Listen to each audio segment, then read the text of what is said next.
Hello, everybody, and welcome back to another episode of the In Between the Stitches podcast. I am your host, Brady Wilson, and my co-host, Chase Olschwinger. Good afternoon. He's back in studio today. We are here. And Chase, we do have some stars and Mavs to talk about, so no more, just nothing to talk about, move on, and then try to drag out the baseball and football segments. But we do have some stuff there to talk about. Obviously, baseball playoffs, I have to adjust my mic. Baseball playoffs start soon. Football is really getting into full swing here. We'll start with the Dallas Stars. Biggest news, Jamie Benn's going to be out for the first 2 weeks of the season with a collapsed lung. He took a hit, I think, in yesterday's or a couple days ago preseason game. And, he had a collapsed lung. And so because of that, he can't fly for like a month. So he's going to be out for a little while. Thankfully, it's not something that, it's not like, he bruised his, he sprained his ankle and he has to get, rehab back from that. I don't know how much the rehab is from a collapsed lung, but, clearly could be significant for the first few games, especially since you start off with like Winnipeg and Colorado. Yeah, I mean, and the name of the injury, a collapsed lung, it doesn't sound like a promising injury, but like you said, it shouldn't be too long of a recovery, and we wish him the best. Hopefully he'll be out there soon. Especially since it's, his last year, most likely. Excited for, a few preseason games went by, some good games, some things that we can, learn from games. And 2 overtime wins. That's significant. Yeah, no, for sure. But no, and it's nice that they're kind of getting back into the swing of things, and it's, waiting for the season to begin. Yeah, definitely. Obviously the season starts, I think, October. Is it 9th is a home game, or 7th is 7th when it? I think it's the 7th. Okay. I think that it's October 7th. Let me just get on the NHL app here and get to the Dallas Maybe the Stars 9th is page. maybe the 9th is like their first home game. Because I know we open in Winnipeg. I know that. That might be what it is, and the 9th might be their first home game. If you look at October, the app's screwy. First game is October the 9th at Winnipeg. Oh, so 9th. And then the 11th at Colorado. And then a couple more days, and then you open up the season on the 14th against Minnesota at home. Okay. That's the first home game. That's the home opener. Okay. So you got to go face the two teams you beat in the playoffs on the road before you get to come back home, face Minnesota, Vancouver, then to St. Louis, then a 3-game stretch at home, Columbus, Kings, Carolina, then to Nashville, then Washington at home, so you get to see Ovechkin, and then the Lightning on the 30th to close out October in Tampa Bay. So that's your October schedule for the Dallas Stars. And you're going to start out with those first 2 games, and those crowds are not going to like you right now. Nope. So, and I love it. Hopefully Mikko Rantanen has, look, this team is built to win right now. I think that's the biggest takeaway you can have from last season and coming into the season. So they've said it for the last 4 years. But the team's built to win. Yeah, you're right. You can't say it's not. I mean, you have one of the top forward groups in all of hockey with Robertson, Rope, and Rantanen.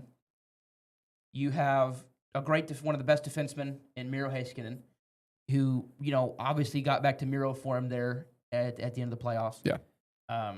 Thomas Harley emerged as a great number 2 defenseman. Mm-hmm. Lindell's always steady and reliable. You kind of got rid of some of the veterans that some of which may have been, taking up a roster spot, like Matt Dumba. You got rid of somebody that, while he would make some great plays, would also make Cost some you a lot. boneheaded plays in Mason Marchment. Yep. You did lose Granlund. That one sucked. You did lose CC. I know some people were happy to see him go. Some people were not happy to see him go, so mixed feelings there. But I think you're counting on Lyubushkin and who's the other guy? It was Lundqvist. Lundqvist, thank you. I think you're really counting on those guys to be big-time contributors for you this year. I think the biggest thing that Jim Nill is counting on is continued progression from Liam Bichel and Maverick Bourque. I think that you're really counting on those 2 guys to give you some production and to continue to progress. I think that you're definitely looking at Matt Duchene again. You re-signed to a big extension. I think you're hoping that he can kind of but continue to do what he's been doing. Again, losing Dodonov and losing Granlund are the 2 biggest, because I think both of them were. But also got back Radek Faksa. They did get Radek Faksa back, so he's going to be helpful on that 4th line. So. I also sorry to interrupt. I also think Nill's relying on a little bit of health too. I mean, we know the Stars in the second half of the season, going into the playoffs, didn't have their roster up to full strength.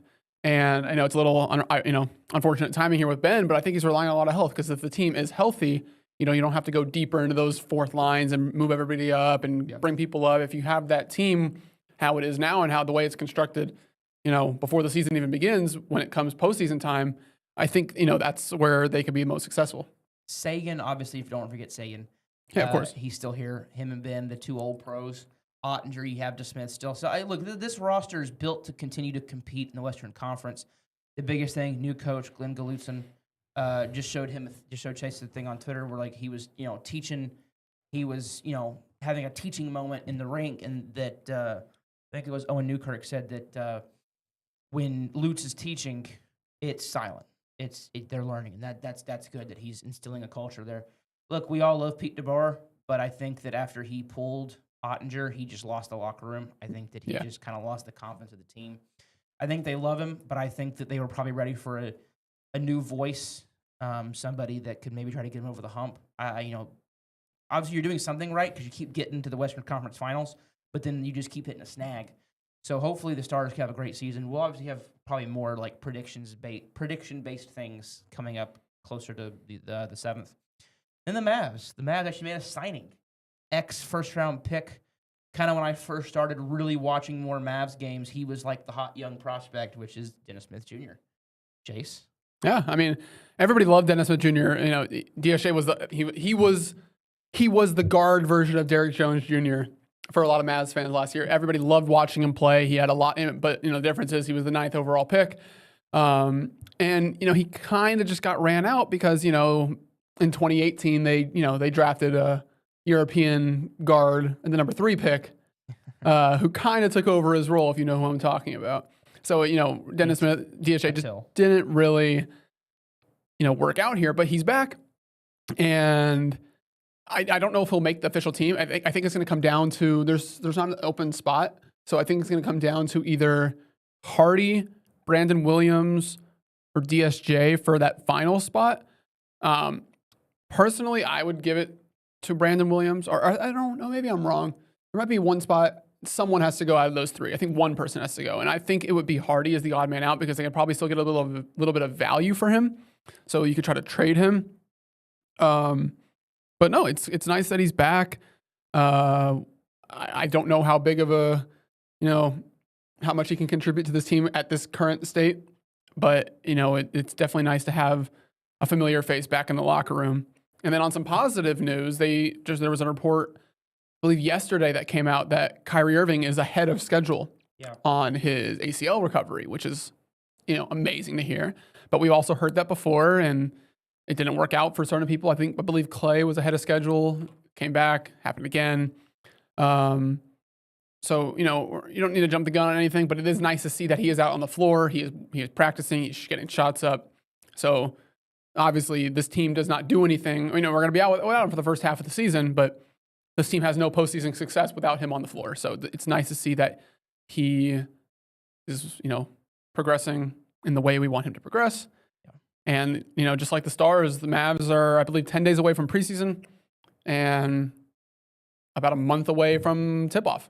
So obviously, we will see what happens. Cooper Flagg's the big story for the Mavs. Look, I'm going to be completely honest. It's hard for me to get excited. I know that and I'm not I don't want to crap on your parade because I know that it's for me, baseball, football, for you, it's basketball, right? That's totally understandable. But for me, it's definitely hard to get really, amped up for this season because of the front office. Because, it's hard to trust that I'm not going to wake up one morning and, oh, look, we've traded Anthony Davis, Cooper Flagg for a box of Doritos. Yeah. It's difficult to want them to succeed because it means that Nico Harrison succeeds. And I really don't want him to succeed. So I'm torn. But, hopefully my team, they're still my team. Hopefully, I mean, I'm torn. Look, I get it. I mean, if we didn't luck into maybe the luckiest thing ever in the history of sports, then, we'd have a whole different, we'd be like, oh, wow, we don't have Cooper Flagg. Kyrie's out for the first half. Just 80 by himself with, some pretty solid pieces around him, but this team isn't going anywhere. Now it's like, wow, we have a potential generational talent who we got gifted number one, and it's going to be fun to watch. As much as we're going to miss Luka, as much as we'll still support Luka, the Mavs are still our team, and the season is right around the corner, and it'll be interesting to say. I don't have any expectations for this team. I don't know what to say to that because we don't know with Flag, Kyrie's out. We just don't know. So I'm just excited just to watch, and basketball's back in the gonna get back in the swing of things. We'll have all 4 sports going on at once here coming up soon. As I've said, and I wish that we would get copyrighted, I would play Andy Williams' Most Wonderful Time of the Year. Because it is the most wonderful time of the year. You have hockey literally from October. When does the NBA season kick off? Like 21st or 22nd. So from like October 20th, whatever, right, to for about 2 weeks, roughly, you have basketball regular season, hockey regular season, football, and then you have baseball playoffs. Mm-hmm. It's the one little sliver of time where all 4 are going at once. Obviously, there's not a time where all 4 regular seasons are going on at once because of the seasons and all that. Baseball just is in the playoffs, yeah. I mean, if you consider it like preseason, like summer league, then yeah, sure, like the summer league happens and then other things. But summer league champs, who won that this year? The Hornets. Oh, hey, they got to win something. First time. It's funny enough. I think it is their first accomplishment ever. As a franchise. Well, remember, they're not an old franchise. I mean, they're not too old, but I mean, see, this is where basketball. They were the New Orleans, right? And then they moved to Charlotte, became the Bobcats, and then changed to the Hornets. Or am I thinking of something different? Well, the Pelicans were the Hornets. Weren't they the New Orleans? Weren't they like New Orleans Hornets? Then became New Orleans Pelicans when the Bobcats were in Charlotte, and then now the Bobcats went to the Hornets. Yes. Okay. And the Pelicans are still there. I always hate to bring up the Bobcats, by the way. I think the Bobcats are. I think those colors. Oh, they were great. Yeah. I mean, that Kemba Walker era. That was, and that Bobcats team was good too. But no, I mean, the Hornets. They actually had a great draft. They had a great offseason. So good. Congratulations to them on winning the Summer League championship. It's cool. It's a cool thing for those guys. It's funny. It's funny to be like, yeah, we won this. It's like the play-in tournament. Like we won the play-in. Congrats! You get $100,000 each. Congrats! And you hang that in your stadium. Yeah. But again, it's just but it's the one time of the year we get all 4 sports, and it's really really fun. Now we're gonna move to baseball, and we will be joined by my dad here in a little while. I told him I'd call him here in about 15 minutes. Or whenever So we'll give our thoughts, and then I'll call him and let him give his thoughts. Chase. You want me to go first? I mean, we sat here last week, and I just said that it's over, but maybe not. And then we go out. I think I said we had to win 6 straight to have a shot at it, and then you proceeded to lose 4 straight. I think it was very obvious once that Houston series concluded that they gave up. It was over. I mean, that it was over. It wasn't mathematically, but it was. You didn't win 1 game. That was your season. They just didn't want to, it didn't show up in the box score like that. But it was clear when that Marlins series started and when it ended that they just gave up. They didn't care anymore. Not that they didn't care, but they didn't care. The players didn't care as much. Bochy didn't care as much. I mean, you can say it. They didn't care. They didn't care. And it's really unfortunate because all they had to do was just take one of those games in Houston, and it's a completely different season. They shut down Marcus Semien and Corey Seager. They might have come back if they just win 1 game. They might have come back, and who knows where you go from there. Just a collapse. Not necessarily a collapse, just because they were never really in it, but they never really had full control of a wild card spot for so long. They were always coming from behind and going on winning 16 out of 20 and getting into that final wild card spot, but then losing 1 and they're back out of it, kind of staying in that area for a long time. But it was just, we were talking about this before the show. DeGrom had a sub-3 ERA season in 30 starts. 30 starts. That's longest amount, the most starts he's had since 2019 is Cy Young year with the Mets. And it's just, I was saying, like, to Brady, he's going to be 38 next season. As much as I love him and how good is he, and when he is on the field, he's great. That's not happening again. We're not getting another 30 starts You never know. from DeGrom. He's got 2 more years left on his deal. Right. The contract doesn't matter. It's the age where I'm talking about. He's 38 years old. I think if you can get 50 starts in over the next 2 seasons, regular season starts. Yeah, I'm cool with 20 starts next year as long as you know, if they are a playoff team next year and he's good, you know. We definitely noticed, you know, he was great. His you know, this last night versus Minnesota, he was fantastic. You know, beautiful way to go, you know, to finish the season with a win. You know, 2-hitter, 8 strikeout, just a great game. Look, he had to get his ERA sub 3 last night. He had some problems with the home run ball this year, as evidenced by Byron Buxton tagging him. He definitely had some problems. It was really, whenever he'd get tagged, I never really saw teams mount rallies against him. It was always at one in an inning he would collapse. Not even that. It was he'd give us 2 or 3 solo home runs, right? And it's annoying. Or he would give up, you know, a walk and then a little, you know, bloop single and then a blast, right? And it's like, you know, crap. You know, and it's 2 outs. I think that was the thing against the Phillies, right? He's like in the 7th inning, he gets like the 2 outs, and then he gives up, I think, 2 base runners. Bochy's trying to let him finish that 7th inning, and I think Schwarber tagged him. And so it's like, he tagged a lot of people this year. But it's like, you know, I can't even, that sucks, because you're not getting single, double, single, walk, single, double. You're just getting up, they're getting one good pitch to hit, they're not missing it. Yeah. And it's unfortunate. Like, I remember that Astros game, right? He got 2 solo home runs, and they were like the only 2 pitches he missed his location all game. And unfortunately, with the way the Rangers' offense was the entire year, every solo home run that you give up, you never know if they're going to come back. And it was just a disaster of a year. Offensively, pitching wise, offensively. I mean, this is why it's frustrating, because the pitching was built to win a World Series.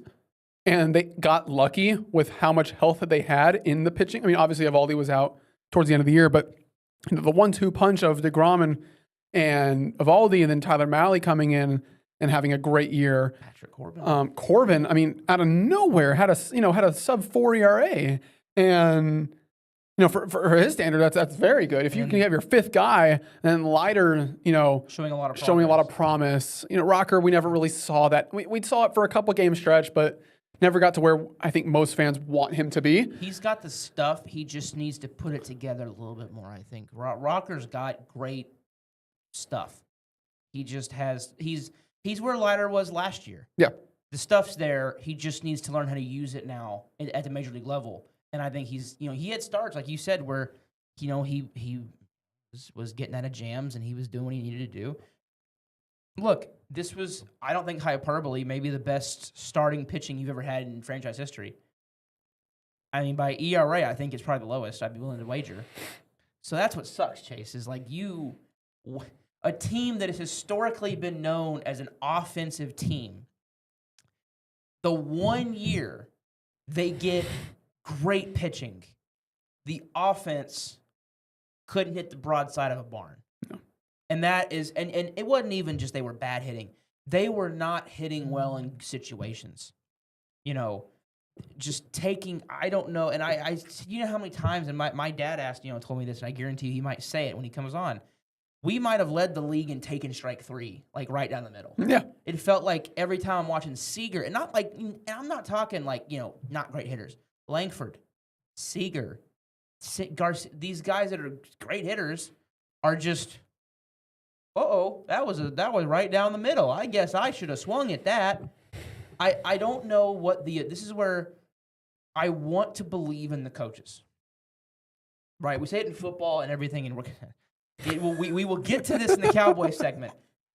There's a reason these guys are coaching at the highest level, because they know the game. They're smart. They're like I don't like it when fans just, you know, something bad happens and they immediately want to think that the coach is, you know, a stupid idiot and they don't know anything. Okay, well, if they were a stupid idiot and didn't know anything, they'd be like maybe the high school level, and even then probably not. Right? They wouldn't be employed.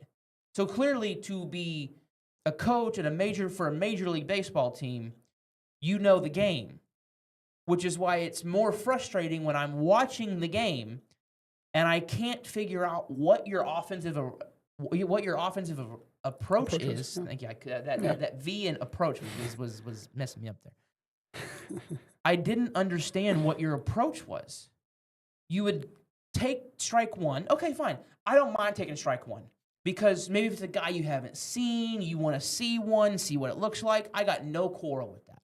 Maybe they froze you, whatever. But then they throw the next pitch, and teams learned. I watched in the second half. The Blue Jays took so much advantage of this. The Rangers are going to take strike one, spin one in the dirt because they're going to swing at it, and then just throw one right down the middle. They did it to. I think it was one of those games, and I was looking at the MLB at bat thing, and I can see the pitch tracks, and it happened to Josh Young, it happened to Wyatt Langford, it happened to all these guys where they take strike one, they swing and miss at a ball, strike two, and then they take strike three, and it happens so frequently that other teams started taking advantage of it, and so what that and it kept happening to the Rangers. So what that tells me is the guys, it's not execution, it's approach.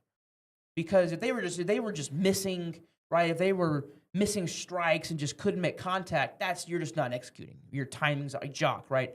Your timing's off. You're not, whatever. You're not seeing it well. But the Rangers, it felt like a lot of the at-bats were the exact same, which strikes me as their approach is not where it needs to be, and they need to figure that out.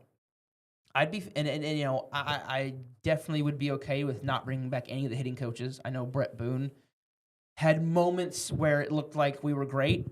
I liked him when he was talking to the media, and I liked how he talked about his guys. But the fact of the matter is, you right now have an expected Pythagorean theorem win-loss of 88 wins and 70 losses, and you're at 79 wins. 80. Or 79. 80. They won 80 last night. That was 80 last night. Yeah. 80 wins. So you were 8 games worse than where you should be, and I don't think it's I don't think it's the pitching's fault. And I know people are gonna make well, they didn't have a bona fide closer. Okay, well, you can't fill every hole. I guarantee you, every GM would love to have a kick. I'll say it, Chase. Every GM would love to have a kick-ass closer that can come in, slam the door, and every team would love that. How many guys are that in the MLB? Do you think even half of the teams in the MLB have a guy that could be considered an all-star caliber closer? I mean, just based off this year, I can probably only think of 5. Maybe exactly. I mean, now there are some guys like Mason Miller who had down years, right? Brian Helsley, David Bednar, right? Some guys that might be stuck on teams that already have a closer. But there are not 30 all-star caliber slam the door closers. There's just not. You have to try, when you're a GM, it's not about trying to plug every hole. It's, okay, how can I best create a balanced roster that can win a championship? Chris Young went top-heavy pitching, tried to find depth, found a great one in Patrick Corbin, and tried to hammer in the old Rangers philosophy. If we score more than they do, we win. So it doesn't matter how many runs pitching games up, because if we can just score more, we'll win. And I liked the approach. They actually found good quality relief pitchers. Milner had a great year. Armstrong had a great year. Webb was fine, right? They actually found some production out of the bullpen. But sure, you didn't have the slam-the-door closer, and that may have cost you in some games. And I do think Bochy's a ride-or-die guy. He's a ride-or-die manager. He's going to ride and die with his guys. That probably cost you a few games with Robert Garcia and him not just yanking him when everyone can just – the one that bothered me was the second Mariners game. J.P. Crawford walk-off. He had just come in the night before and given up the runs. And you bring him in again? To me, and I know you want to believe in him, but that's when, to me, you just say, you had a bad night, you're not pitching today, get right, and we'll get you back out there when we can. Someone else will do it tonight. But Bochy trotted him back out there, and I felt like you could see the grins on every Mariners fan's face and every Mariners player's face, like, oh, good, we got this guy again. We're gonna. I did it multiple times this year, but I think I remember that specifically in our baseball chat.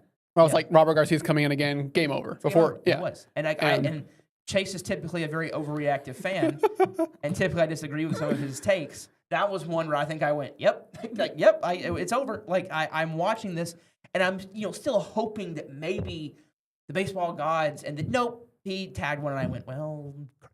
Yeah.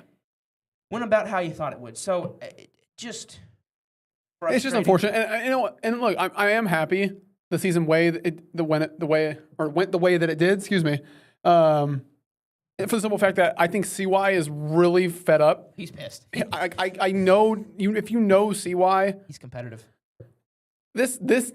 He was not happy. I guarantee you this entire year. Honestly, I know he's fed up.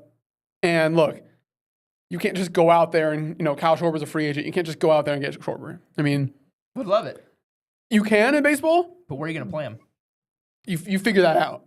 You go get him first. You figure it out. Where does he? He's DH for the Phillies, right? Yeah, but he played in left. You already have a DH. Who bats left-handed?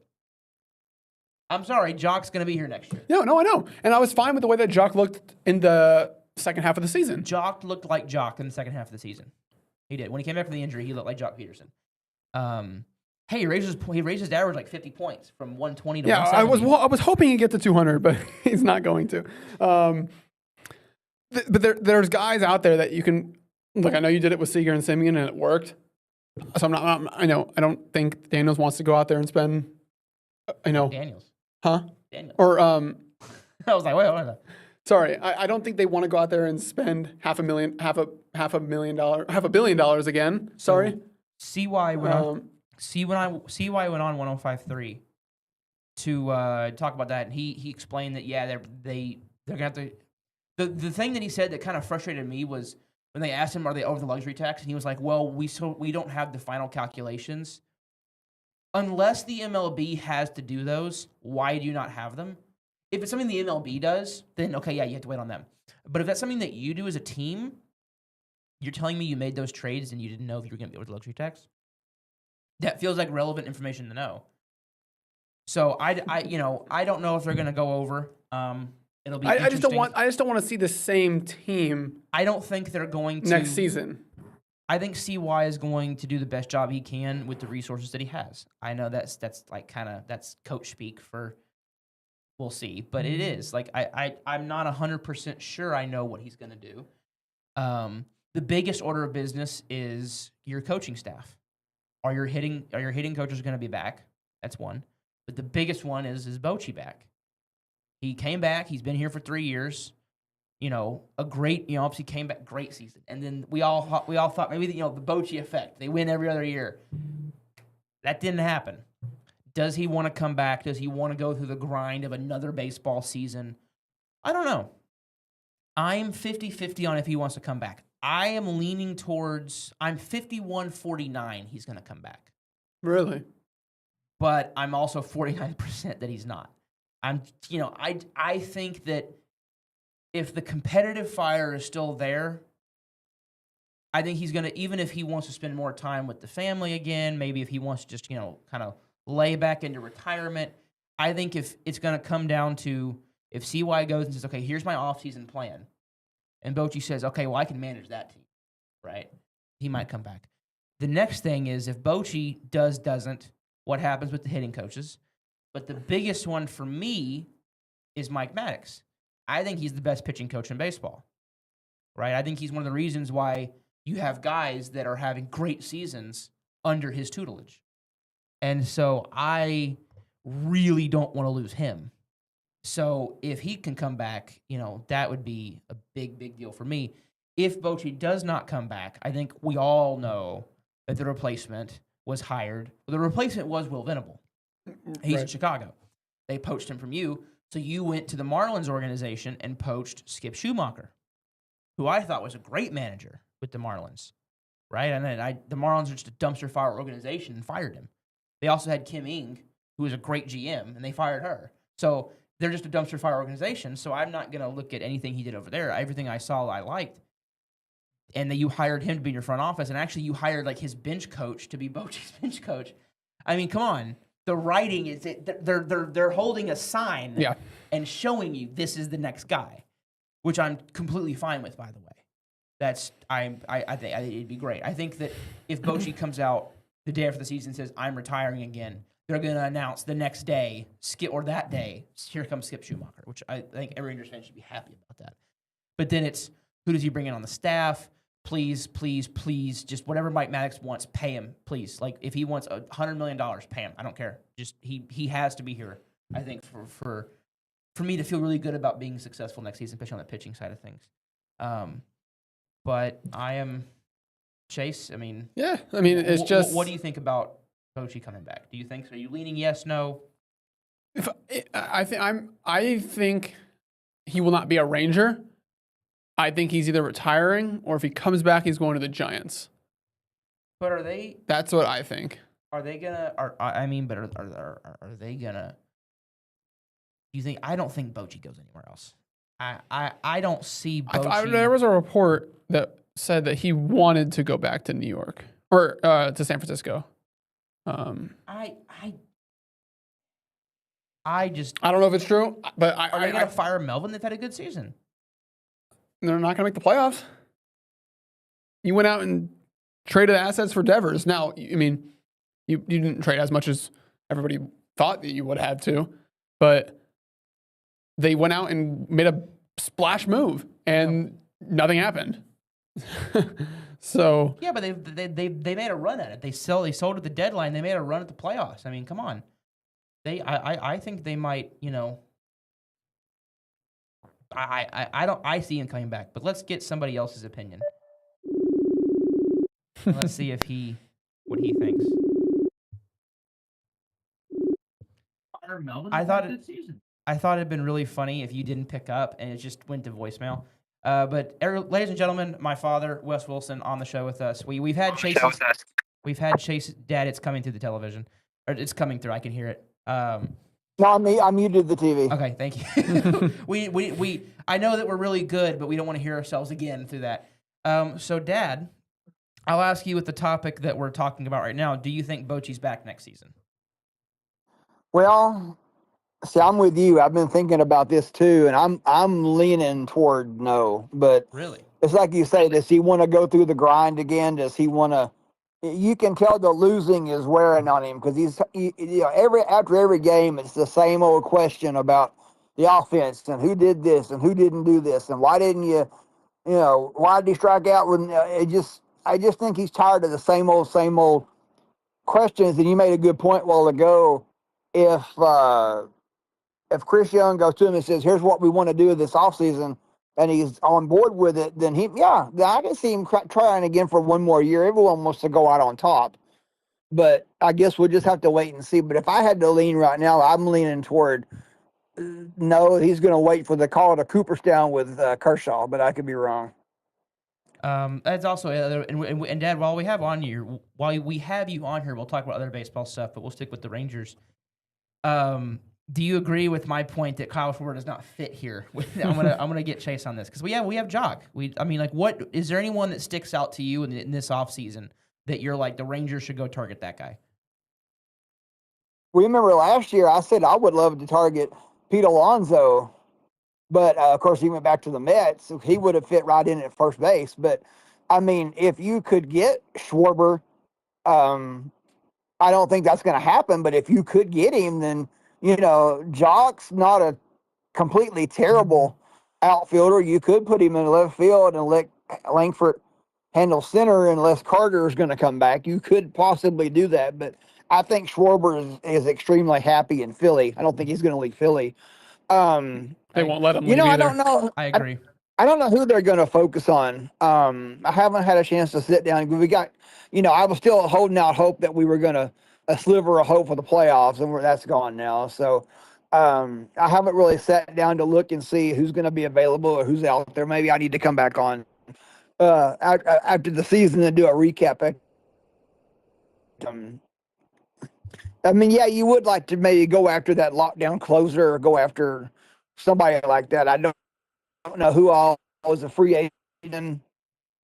I mean, I've been looking more at the offense. So who's gonna be here? Who might not be here? I know we non-tender him. Or are they going to keep him around? But I say, Can Carter hold up for a full season? We got a bunch of questions. I was gonna say, me and you have talked about that with and you've cut out there a couple times. I know you said Adolis Garcia. Could they non-tender him? That's been somebody that everyone's kind of wondered. Yeah, I mean that's a possibility. Are they going to non-tender him? Can Carter hold up for a full season? They got a lot of questions to answer next year. Okay, here's the top 25 potential MLB free agents.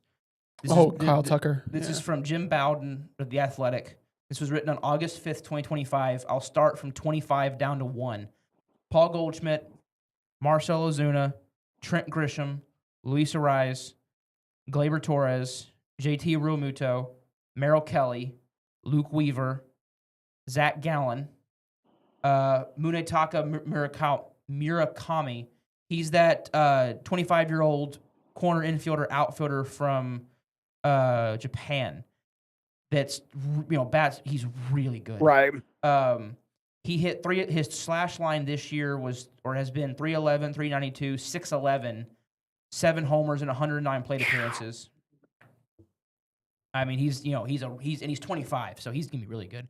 Josh Naylor, Robert Suarez, Edwin Diaz, Aroldis Chapman, but I think they re-signed Chapman, right? They did. Extension, so he's off. Eugenio Suarez, Cody Bellinger, he's an opt-out. Michael King is a mutual option. Dylan Cease, Ranger Suarez, Bo Bichette, Pete Alonso, he's an opt-out. Kyle Schwarber, Alex Bregman, Framber Valdez, and then number 1 is Kyle Tucker. I think Robert Suarez has an option too, but they're probably going to decline it. He is. Let me see. Where was he? Or I thought he had some kind of an $18 million. He's an opt-out. He's an opt-out. Yeah. And he might opt out. I think the name that sticks out most to me, and just for the biggest positional need the Rangers have, is JT Realmuto. Or need, I guess you could say. I would love Realmuto. Not to mention one of the best catchers behind the plate defensively, but he's also a catcher who can run.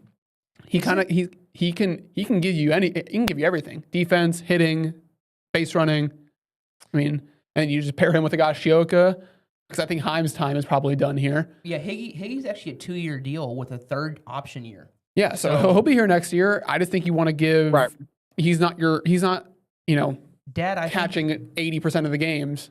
I think you noticed this with Heim. Jamie Newberg pointed this out numerous times, and it was so obvious that Heim's body language, he looked so uninterested, unenthused, which sucks because, we want to love him. All these guys that were here in 23, we want to hold on to him.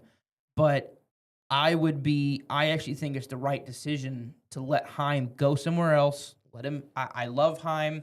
I said this guy was really talented when he came up. Dad, you were there for that. I said he's going to be better than Jose Trevino. I still think he is. I think I had a good call there. But yeah, you did. I just think that his time here has run short. I think that he needs to be one of the casualties to show that Chris Young's not effing around anymore. But it's no hard feelings. No hard feelings. I think let him go somewhere where, look, he's a switch hitting catcher that's pretty good defensively, and he can hit 10 to 12 home runs a year. Like he gives the product. Unfortunately, in the modern day, everyone wants all 9 hitters to be productive. But back in the Stone Ages, aka your day, Jonah Heim would have been an all-star catcher because he's a great defender and he's a good enough hitter. Yes. Hits 230, 240, 10 home runs. But I want Higgy as a starting catcher, and then Realmuto definitely does stick out as. Now he's getting up there though. Realmuto, isn't he about 32 or 33 though? How long would you sign him for if you were to go after him? If you gave him a 3-year deal, and then paired him with Higashioka to try to keep them both as fresh as possible, that would be huge. I think that'd be a great signing but we'll see what. There'll obviously be reports that come out, the Rangers are in on this guy. He's 34 right now. He's 34. Yeah.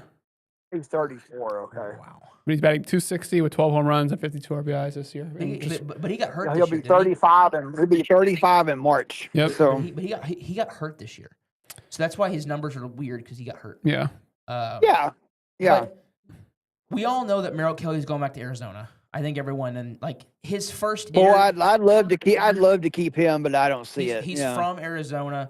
Literally, as his Right. his first interview with us, he looked so unhappy to be here. He was Yeah. just he was just like, I'm here, whatever. I think they did what the Yankees did with Aroldis Chapman in 2016. Hey, Merrill, Yeah. we're gonna trade you to Texas.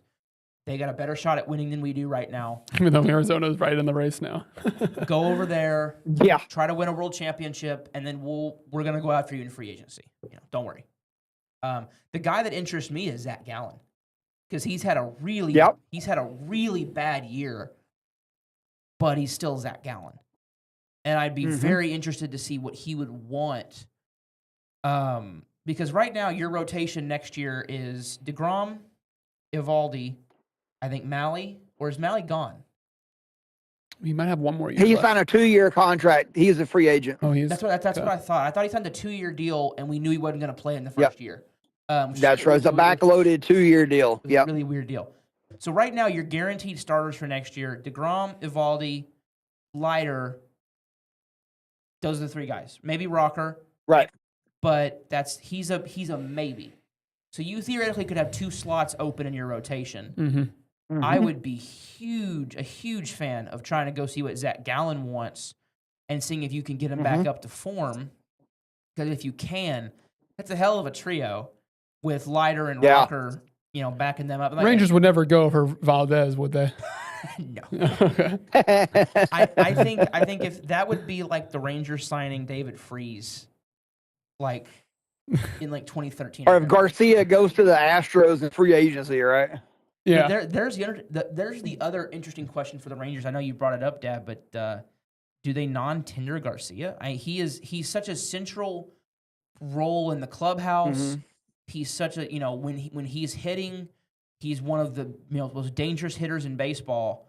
But he was really not good this year. He's going to be a Gold Glove finalist probably too. Don't forget that. So, but I don't know. He's another one. I'm kind of like you. 51, yes. 49, no. Because I just don't know. He's not going to be due probably for a huge raise. I wouldn't think. I mean, not this year.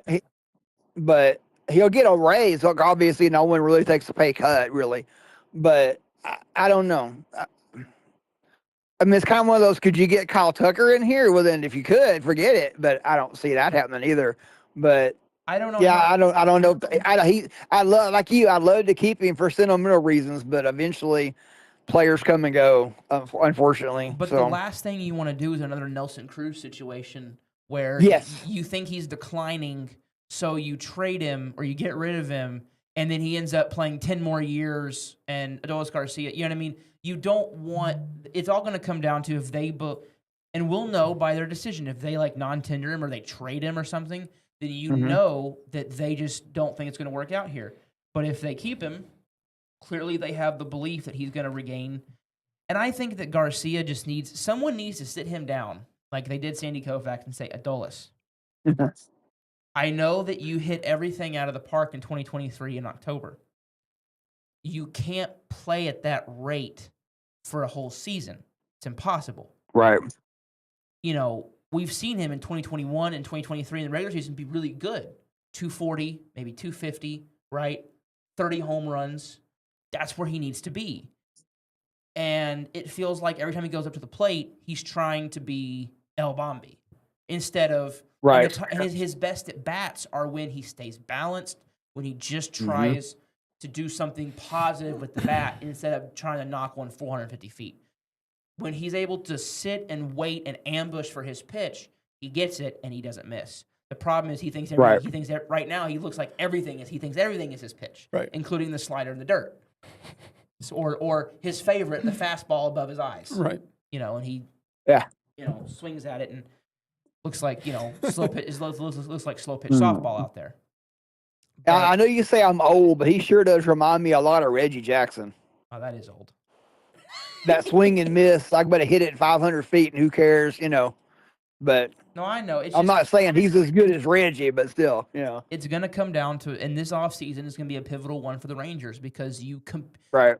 You remember me and you went to opening day in 23 because, okay, this is the year the window opened, right? Yes. And it did, big time. And then the window feels like this tantalus thing that's right in front of us, and we just can't get there. Right. It's been 2 disappointing seasons after a world championship year and the year that you're supposed to be competitive for the next 5 years. Well, you were for one, and then you have 2 big fat duds of a year. This is a very pivotal season for the Rangers to see, okay, moving forward, what are we? Right? The Stars, we know they're going to be competitive for the next several years, right? They've constructed a roster, and they've performed like that. The Mavs have performed like one of the top teams in the NBA, and they still have a top roster. But the Rangers, omitting one team, the Rangers seemingly have a team built for playoff success, but they only have one year to show for it, which I think is what's frustrating. But what are your thoughts on, obviously, the season and the hope and then the crushing losses in Houston? Well, obviously, it's very disappointing because we always joke about it. It seems like the experts, quote unquote experts, don't really have a whole lot to say about us. But before the season started, you can remember so many of the experts were saying the Rangers are going to win the West and the Rangers are going to do this and that. They might even win the World Series again this year. And we were all so hyped about it. And we were thinking, because like you said, this roster is built to win. And then you sweep the Brewers, who are one of the best teams in baseball. You sweep them and you're thinking, our confidence is right up there sky high. And then you go into Houston and lay an egg. And I just don't understand how they can go in there and just do that, just lay that big goose egg in Houston and then come back home. And like you say, it's like they're like, well, we're out of it. So, who cares? We'll just, it was a good game last night, but, it's just so disappointing because, like you say, and you didn't say this a while ago, you left me a little nugget here. Can you imagine for 1 second if we'd had this pitching in 23 or 11 or 10? Yeah, we would have won 110 games. I mean, it's just that's why it's so disappointing. Like you say, DeGrom, they started on the game last night. His WHIP this year was below 1. That's never happened to a Ranger pitcher. I think his WHIP was .97 or something. That's never happened. I mean, look, as somebody, and the guy, he's going to be comeback player of the year. Should be. I mean, look, as somebody that has followed the Rangers for probably more combined years that me and Chase have. Is this the best pitching season in Rangers history that you can Absolutely. Absolutely. I mean, 11 was just good enough to get us there, honestly. And a lot of guys performed above their level, especially Kobe Lewis in the postseason. But, this is hands down the best pitching staff we've ever had. I mean, I think so. Absolutely. But, sorry, I know I cut you off. And we've had some Hall of Famers, but. Well, yeah, Fergie won, 25 games, and, Nolan Ryan, and those years, but we never had a Cy Young Award winner. No, and DeGrom would have been close this year, but he's not good. It's good. Yeah, Evaldi could have been close this year, but it's going to go to school ball. I think we all know, but probably, yeah. I think it's closer in the American League than it is in the National League. I mean, Skeens locked that up. But speaking of award winners, this is like the hottest topic in baseball. 4 men, Dad, have ever hit 60 home runs for an American League club. Yeah. Babe Ruth, 1927 when he hit 60? Yes. That was his Murderer's Row. Marison 61 hit 61. Aaron Judge in 2022. And now a catcher, Cal Raleigh, 60 home runs. Yeah. But the rest of his numbers are not great. He has 2 really good numbers, and it's his home runs and his slugging, right? I mean, it's like right. But everything else, he's hitting like 230, right? Well, welcome to baseball in 2025. 230. But Aaron Judge hit like 320 with 50 home runs. So the question is, Judge is the MVP, and I know what you're gonna say because I know how you value how you look at the MVP award. But if you had a vote, are you picking Judge or are you picking Raleigh? And I know, because it's not the best. It's not the best numbers award. It's the most valuable player, and you take. I guess when you take Judge off the Yankees, you take Raleigh off the Marlins. What's the biggest loss? And to me, the biggest loss would be Raleigh off the Marlins, and he plays a Mariners. more demanding position. And Judge was hurt some this year, but I shouldn't hold that against him. But I would give it to Raleigh, but that's just me. But yeah, And see, it'll probably be Judge because he's a Yankee and he's got the better stats. But I think it's Raleigh. He's also going to have some voter fatigue in there, and yeah, there is a right answer, but there's not a wrong answer. I guess that makes sense. Right, exactly. I think, and see, Dad, I knew you were going to pick Raleigh because I know how you view the MVP award as the most valuable player.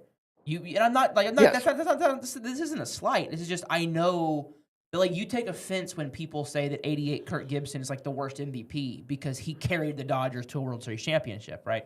So right, his numbers weren't the best, but he was the most valuable player. Yes, and I am inclined to agree with you that if you really want to elect the guy, if you really want to pick the guy that was most valuable to his team's success, I think even Chase, even Yankees fans might agree it's Kyle Raleigh, but yeah, Aaron Judge is Aaron Judge, and Aaron Judge, I think he might win the batting championship because he's hitting such. He might I don't know if he qualifies or not. I assume he does. But he hit 50 home runs, now of course you could, take a leak over the right field fence in New York in Yankee Stadium. So I mean, as you once so eloquently put it, Dad, Mitch Moreland passed his kidney stone over the wall at Yankee Stadium. That's right. For me, I don't think there's a wrong answer, but you're gonna piss off somebody. People will be mad no matter what. Because you're either gonna be mad that Aaron Judge won it and Cal Raleigh, who was the most valuable player to his team, didn't win it, or you're going to have people mad because Judge had better, and you're going to hear people, no offense, like you, Dad, the old man yelling at clouds. How can someone who hit 220 win the MVP award? It's a travesty. I think that it's also the hardest position in baseball to play.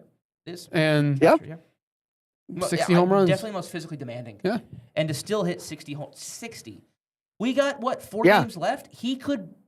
Theoretically, if he goes... Team should just throw him meatballs and just let him do it. I mean, I don't think I haven't really seen this discussion, but Dad, if he goes ape, he could break Judge's American League record. He's only... Well, he only needs 3, right? He needs 3, right? He needs 3. It's 62. Yeah. The Mariners, I'm looking at their schedule. Rockies today, again. I mean, if he hits 1 or 2 more again today, then they got the Dodgers coming into town, who are probably not going to be playing all their best players. It's going to be tune-ups, right? Because you're both in the playoffs. Well, Dodgers haven't locked up anything yet, though. But they've locked up the playoffs. Well, yeah, of course, but they haven't locked up. But I'm just saying, Cal has 4 games to hit 3 home runs. That's entirely. Speaking of Cal, did you see that second home run he hit last night at Coors? It wasn't at Coors. They're in Seattle. Oh, okay. I don't think that ball's landed yet. Yeah, the second one he hit last night. He hit it, and you see that the fan that caught it was like a guy, and he gave it to a kid. Yeah. That was cool. That guy is definitely out of the. Apparently, the Mariners have reached out, and they're trying to see if they can contact him. And right now, because we're not going to be able to have you on because we're not going to be able to do like a prediction show. Me and him are going to do like Scouts Honor because next Thursday when we come on, it'll be either game 3s of wild card games or they'll all be over, right? So, and we can't do predictions then. That'd be cheating. So we're going to have to do Scouts Honor and like whenever everything's locked up, make our predictions. But I'm going to go ahead and ask you, who's your World Series matchup and who do you think wins the World Series this season? I mean, at this point, it's hard. When I predict, I always just say, here's who I would like to see in the World Series. Because it's hard to say, it's hard to predict. But I would love to see, if we're not going to be in it, as long as Houston doesn't make it, I would love to see a Seattle-Philadelphia World Series. That's mine. That is my prediction as well. That's what I would love to see. And, of course, I'd be going for the Mariners because they've never won. But the Phillies are hungry. They've been so, like you say, Tantalus a while ago. The Phillies have been so close for the last several seasons that just seem to can't get over that hump. Will this be the year they get over the hump? But I don't know because Seattle's pitching is pretty tough. But it'll be. I think that'll be a fun matchup. Seattle and Philadelphia. I think the matchup that I want is the National League. There's really not a team I'm rooting against. I mean, I really don't want to see the Dodgers in it, but Milwaukee, They haven't ever won. That'd be cool. Philadelphia, they were my prediction last year. My prediction this year, I don't want to talk about it. The Phillies, I had the Braves. That was bad. Ooh. Yeah, That was bad. Who did I have? Oh, you probably had the guys that are in it because you're amazing. The Phillies. Did you, Brady? Did you have Braves Rangers this year? No, I think I had Braves Yankees. Either Yeah. that or Braves Tigers. One of those two. Gotcha. I may have had the Rangers in there. But the Phillies, they were my prediction last year, and they got caught in between. They got caught on the train tracks of a really red hot Mets team. Like you said, they have been so close. They're hungry. The Cubs have been kind of a surprise, really fun. It's going to be great seeing playoff baseball on Wrigley Field again. And especially since I went to go see them this year, it'd be cool to be like, oh, I went and saw them the year they won the World Series, right? That'd be kind of cool. The Padres, right? They've never won a World Series. That'd be really cool. It depends on. I would love it if the Reds could get in because I love Terry Francona. Yeah. The Mets, it'd be absolutely hilarious if they didn't get in because of their payroll. That's what I was saying. They have a it'll $2 be- billion payroll and not make the playoffs. And it'll be even more interesting to come the CBA negotiations after next season because, Dad, I know me and you are aligned. We both think we're headed for lost games. Unfortunately, I think we are. Yeah. I mean, I wouldn't be surprised if we don't even have a 2027 season at this point. There's so much hatred on both sides. But when you get to, it's going to be interesting to see how that argument plays out because the players are going to go, Yes. we want you to spend money, and the teams are going to go, well, look at the Mets. They spent money, and they didn't win, so it doesn't correlate, right? And the players are going to be like, well, yeah, but you guys aren't spending money. So it's going to be interesting to see how the argument plays out because the players are probably going to try to argue. Well, the owners are definitely going to argue. The Mets didn't, they have a high payroll and they lost. And look, the Brewers, they don't spend any money, and they're the best team and they're the best record in baseball. So see, we don't have to spend money, right? And the players are going to probably try to counter with. I have no idea what they're going to try to counter with, but They don't want to look at a salary cap, that's for sure. So. The time for a salary cap was 1994, and it didn't happen. So how about just a salary floor? There is one. There's a salary floor for teams that get revenue sharing. If you get to qualify for, that's why the A's spent so much money this offseason. They gave Jose Leclerc like $12 million because if you want to receive revenue sharing, you have to spend so much money. That was which I actually like that rule. Yeah. But let's enjoy this season before we worry about, and next season before we think there may never be baseball again. The Blue Jays and the Padres would be my sleeper pick to win because I would love to see them win too. But me too. And the Mariners, obviously, they've never won. So I'm kind of, me and you have always rooted for the teams that never won. So Seattle, Milwaukee, and San Diego. But like I'd be completely fine with the Phillies winning. I'd be fine with the Cubs winning. The Guardians, almost said the Indians. The Guardians, obviously, the Red Sox are my second team. So I would root for them. I'd root for the Tigers. The only teams that I really don't want to see are the Dodgers and the Yankees. Yeah. I think every baseball fan, there's like the two teams that no one wants to see. But this should be a great playoff. I appreciate you coming on the show. We may have you on for like a World Series preview if the schedule lines up. So thank you, Dad, and I'll talk to you later. Thanks for having me. Nice to hear from you, Mr. Wilson. We'll talk to you later. You too, Chase. Talk to you later. Yep.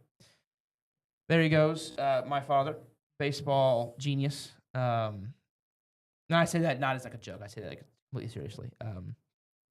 People always ask me, Brady, where did you learn baseball? Where did you learn your? Well, there you go. So Chase, we've talked a lot of baseball. Let's talk some football. We have to. Do we at least have to talk about the Cowboys? Yeah, okay. Yeah, we do. I do want to say that college football this week, by the way, is absolutely insane. Florida State at Virginia, TCU at Arizona State tomorrow. Then Saturday, Georgia Tech at Wake Forest, USC at Illinois, Notre Dame at Arkansas. Okay, I'm just getting started. Duke at Syracuse. And that's going to be a good game. South Alabama plays UNT. The 4-0 UNT Mean Green. Talk about the Mean Green. Number 18 ranked Vanderbilt plays Utah State. There are better games. I have to scroll because they list every game. LSU at Ole Miss with one of the LSU players dating Lane Kiffin's daughter. Did you see that? Yeah, I did see that. Really funny. Talk about some psychology of the game. Indiana at Iowa. Auburn at A&M. Ohio State at Washington. Okay. I think there's a couple more. Alabama, Georgia, Tennessee, Mississippi State. Okay. Arizona, Iowa State. Right. This is a big time. Yeah, Alabama at Georgia. Oregon at Penn State. This is like the Conference play starting. This is a huge week, and it sucks. We have our fraternity retreat that Chase is declining to go to this year because he has to work. The nerd, the noob. But yeah, it's going to be a great week of college football. But we have to talk NFL football. I don't want to, Chase. I know you don't want to.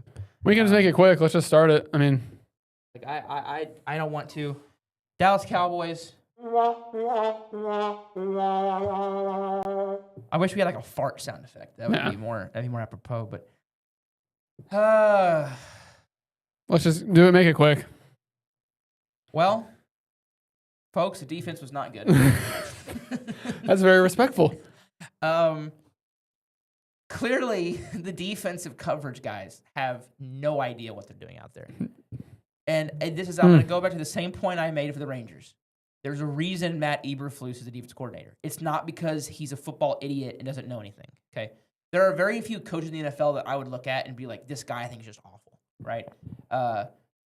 Who's the guy? Shane Waldron, I think. I think. Don't even get me started on him. Right? Because do you have Brian Thomas Jr.?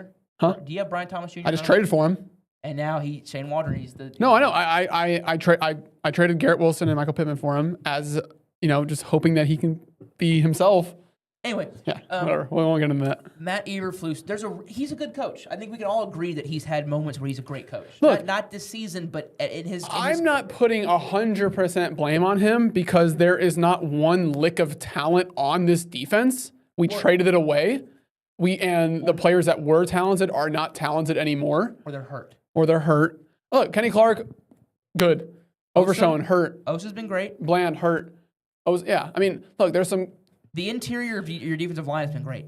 The secondary and the pass rush is abysmal. If I was out there, I'd have literally the same, because they got all 0% pass rush grades. Literally, I'd make more of an impact if I was out there. I mean, I wouldn't do worse. I would not do worse. Statistically, I would not do worse. It is. Man, I'm not disappointed in the return they got for Micah, but man, I miss Micah. I mean, it is hard to watch this defense. People are talking. Zach Tom, they're really good right tackle. He's out, and people are like, yeah, that's a big deal for the Cowboys. It doesn't matter. We couldn't get pressure on. Here was our pressure against Jermaine Eliaminor. Oh, wait, no. Does that say drums? I thought it was rim. It was yeah. No. Our pass rush has been this.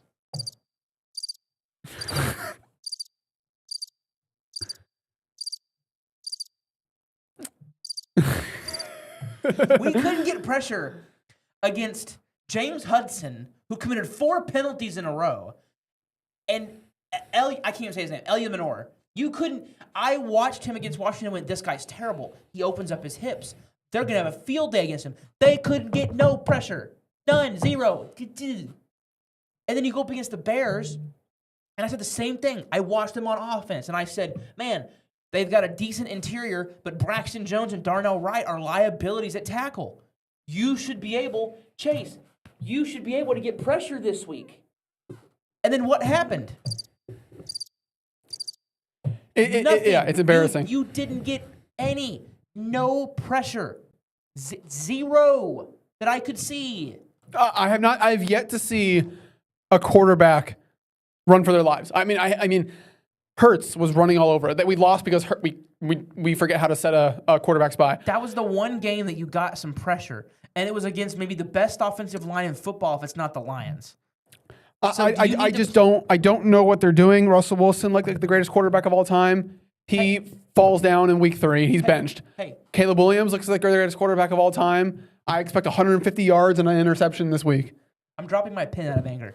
I keep dropping it, like our receivers drop passes. And Dak gets blamed for the pick. Yeah.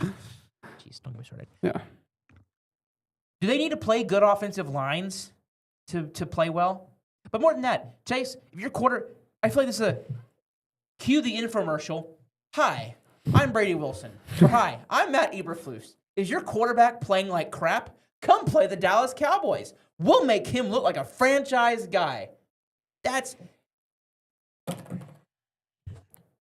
There's no pressure. There's none. I'm watching these dropbacks, and he has all day to throw. He can take a seat. And then I love what Ben Johnson said. Like, oh, we ran the flea flicker because we knew that they'd be susceptible to that. Yeah, because you run the flea flicker, and Kyer Elam takes 10 steps forward. What's he doing? Kyer Elam, you are not that helpful to a run fit. You are an outside corner. You play outside contain. You make sure there's no big plays on a run play. You don't commit. Because then what happens? Luther Burton runs right past you. And it's a touchdown Bears. And then poor Diggs tries to bump and run, tries to freaking press him. I said freaking. Tries to press him and falls down. And I could have caught that pass. The best one was DJ Moore. Was that a 2-point conversion or that was a touchdown? There was nobody in his zip code. I just don't know what the defense. I texted Brady the other day, like when the game was going on. I don't know what the defensive approach is. I don't know what they're trying to do. They're trying to make other quarterbacks look good. Is what they're trying to do. But there's no scheme. It seems. It just says you guys go out there and pick. If you like Donovan Wilson, you play cover 3. Malik Hooker, you play a flat. Like they just all have their own coverages, and I don't know what I'm looking at. And no. They're running coverages, Chase. No. As someone that's watched the tape, I know. Sorry, I don't mean that as a slight, but I know they're running a coverage, but they're running like they'll run like cover 2, or they'll run like cover 3, what they're running mostly, and just they don't know how to run it. The one of the touchdown passes, it was over Diggs. I think it was the one where he almost got back to break it up. I think it was on Neighbors, right? And it was cover 4. Okay, Diggs thinks Diggs is the back left quarter, right? 2 safeties, another quarter. Diggs, for some stupid reason, thinks he has help. That's not how that works. It looked like cover 4 match. You're not going to run cover 4 drop. Cover 4 is typically run with match, which is, when it's cover 4 matches, and Donnell's told you this before, it's when a guy comes into your zone, you match up, it's man coverage. Diggs just stays outside because for some reason he thinks he has safety help, and there was none. No safety help. 0. Because the safety was backing towards his quarter, and it was a wide open touchdown. It was a seam route. Chase, do you know what coverage is a seam route beater? Cover 4. Cover 4 is what you want to run when someone's chewing you up in the seams. And yet they were running it, and they were still chewing us up in the seams. I'm sorry if I'm yelling too loud, but it's so frustrating because I don't think it's on Eberflus. I really don't. You can run primarily zone coverages and it be okay. That's okay. You can run zone. The majority of the NFL runs zone. Every team runs zone coverage at times. So clearly it's effective. We're running it 95% of the time. I'm even okay with that. The problem is the guys that you have are not running the zone coverage properly. They are not executing it. And then it's on you as a coach to make the adjustment. Okay, and to be fair, at one point in that game, Chase, your 3 corners were Kyer Elam, Triqueze Bridges, and Reddy Stewart. 2 of those guys weren't even in training camp with you. That's never a good situation when 2 of those guys were like post-preseason ads, and they're out there trying to play. So I understand that, but Diggs looks lost out there. Diggs is trying to bait quarterbacks in zone because Diggs is a recovery corner, right? His career's been made on play back, bait the quarterback into the throw, go pick it off. And I just don't think he has the speed anymore to do that because he's been injured. He's had injuries. I don't think he has the athletic ability anymore to try to bait quarterbacks. And then they're asking him to kind of do that. which is his strong suit, and he just can't do it anymore. I don't think he's very good anymore. Unfortunate. I know it sucks, but I don't really want him on the team anymore. I know you're not going to cut him. I know that. Oh, he's just gone after this year. When the contract's done after this year. I just don't think he's effective. If there's an out, if you can get rid of him, get rid of him. I think you need to go get a corner or draft another one, and then hopefully Revel is healthy, and he is what we hope he is. Well, you do have 2 first-round picks, and there are going to be some good corners and edge rushers in this class. I wish they didn't have to play 15 more or however many more games of football. Can we just wait? Can we just fast forward to April? That's what I said. And it's going to be another year, and not to mention we haven't even talked about CD, who's going to be out for a few weeks. CD Lamb out, And now, and look, as good as a receiver as Pickens is, he's not that separation. It gets better, Chase. It's so much better. Because not only is Cooper Beebe out. Oh yeah, into Booker now. Tyler Booker's out. Yeah. The one thing you could do on offense against the Bears was run the ball. I'm watching the tape, I'm watching the offense, right? The passing game, when CD went out, the passing game just got stale. The running game was phenomenal. They were blowing them off the ball. Mm-hmm. They were just shoving them so many. I'm gonna sound like Trump here. So many yards back. It was beautiful. Beautiful. They were. And I also want to give Javonte his flowers. He's been so good. We should awesome run the ball 40 times. That's hyperbole. The fact that Javonte had like 14 carries is coaching malpractice. Yeah, and it was like Sanders had 11 and Javonte had 14. It should not even be remotely close. Javonte needs more carries. Yeah. Because even with TJ Bass in there, the running scheme that you have, if they can just execute it, you're going to run for so many yards. Bass isn't the worst backup. He's not. Thankfully, you actually do have pretty good depth in that offensive line. Even if a tackle goes down, and I actually think that they might bench Steele. Steele's been of the 5. Sorry, O-line guy didn't have no lineman there. Of the 5, Steele's probably been the worst lineman you have. But we expected that. So I'm officially, after 3 weeks, I've seen this team play 3 NFL games. I am officially on the can we see Nate Thomas at right tackle train. Just can we see what we have? Give him a couple games. If he sucks, okay, fine. You're gonna need a right tackle next year. But I'm on the train. Hey, first round offensive lineman again. Let's go with it. And my dad's also fed up with Guyton right now. I want to move Guyton to right tackle and drop to left tackle. I am with you there. I think Guyton actually might be better. That was what he played at college. Miami's got their left tackle. I'd love to have him. And Ruben Bain. I've also seen a lot of Caden Proctor stuff. No. You don't like him? No. Proctor does. He's Evan Neal 2.0. From what I've seen so far and what I've heard about him, he's Evan Neal 2. He has no feet. Okay. He's all, hype. He's had a bad start to the year. I don't want Proctor. Okay. I just don't want him. We'll see what we are though. Look, because there's only 3 preseason games, because of the lack of practices and padded practices, the first couple, people want to rush to judgment after 3 weeks. Season's not even a quarter of the way over yet. We're not even 25% of the year. So I look at, and some people will look at that. I know you and your dad probably look at it as, well, it's only going to get worse. Which it's a fair way to look at it. I'm not saying my grandfather. Look, I want this team to win because I still think that fully healthy, if they found a way to get into the playoffs, the offense is a capable winning offense. The defense is just so bad, and I feel awful for the offense and Dak especially. Yeah. I mean, Dak is playing great football, and unfortunately, out of he has 3 interceptions. None are his fault. One in the Giants game that wasn't even caught. I don't know if you saw that or not. Yeah, that wasn't even caught. 2 was Pickens hit Higgins right in the hands, dropped it, interception. And the third one was just 4th and goal. They went for it.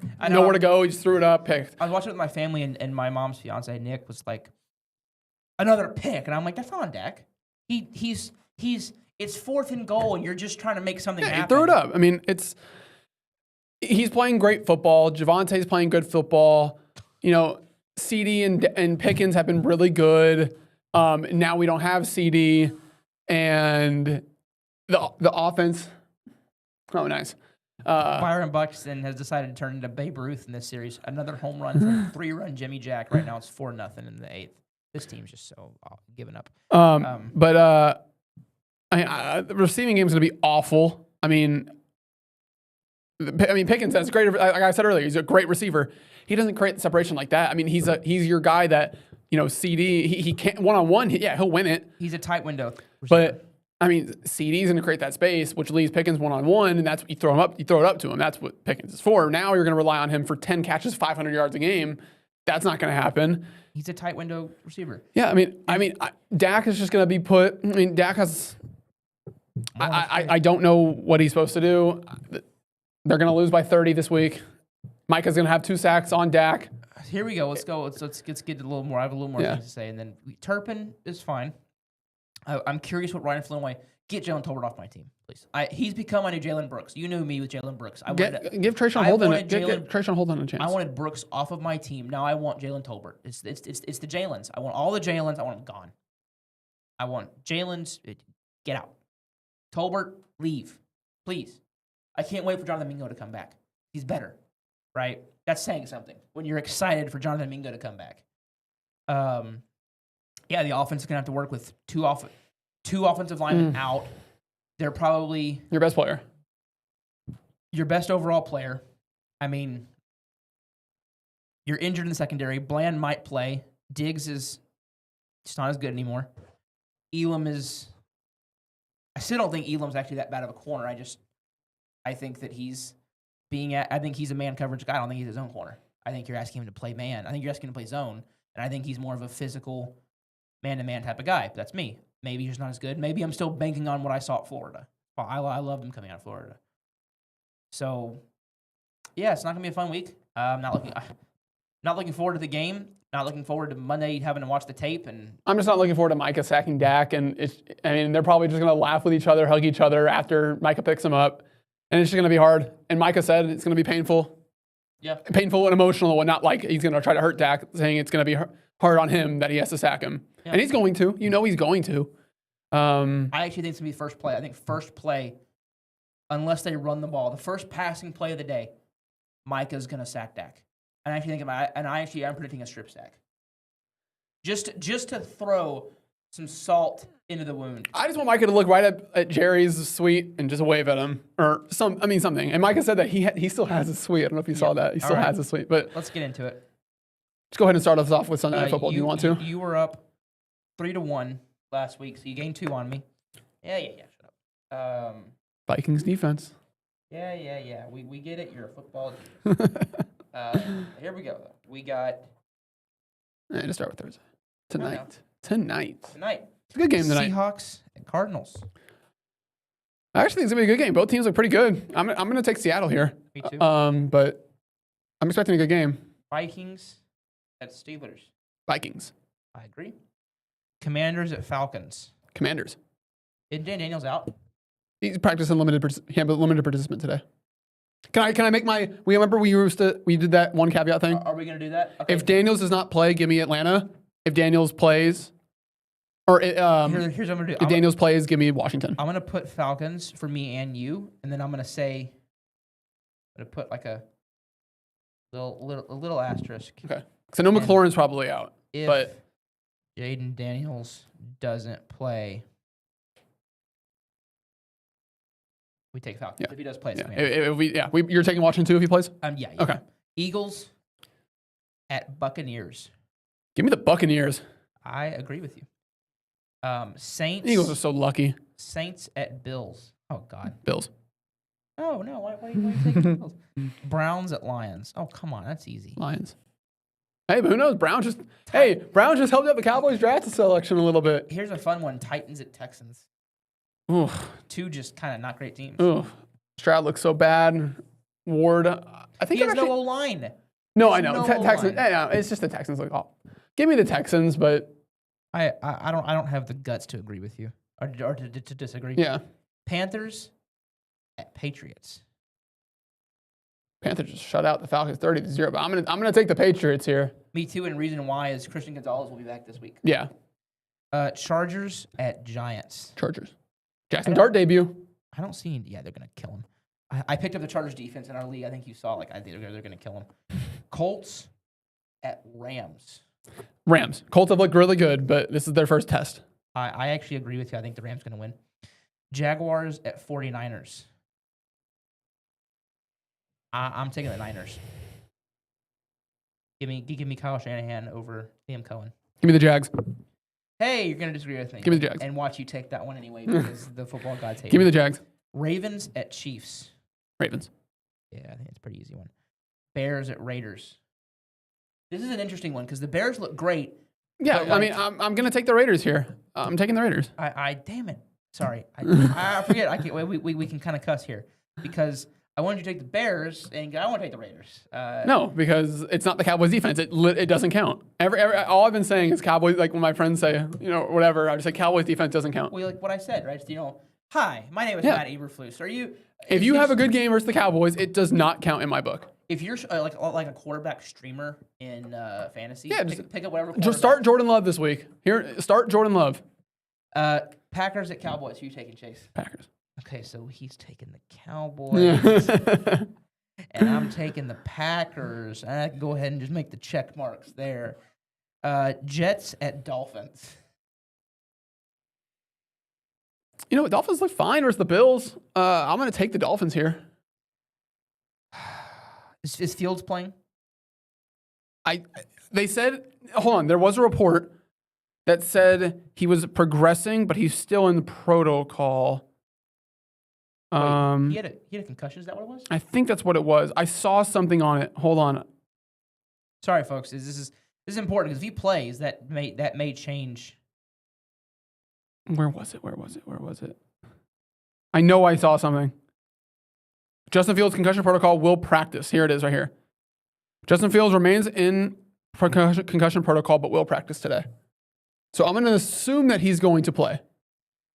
Then he was a full participant. He'll play then. I'm going to say Jets. Okay. Now, I could be wrong. Picking the Jets is usually, a death sentence, but and then Bengals at Broncos. Broncos. Yep. We have two disagreements. I am hoping to gain at least if I can just keep 500, I'm fine. But I'd love to take both of them. Tie it right back up. So there's our predictions. We did kind of run long, but did want to interview my dad and see what he thought about the Rangers. Thank you if you have stuck around. Thank you all for sticking around, and we will see you guys next week for kind of the beginning of the baseball playoffs. Yeah. See you guys.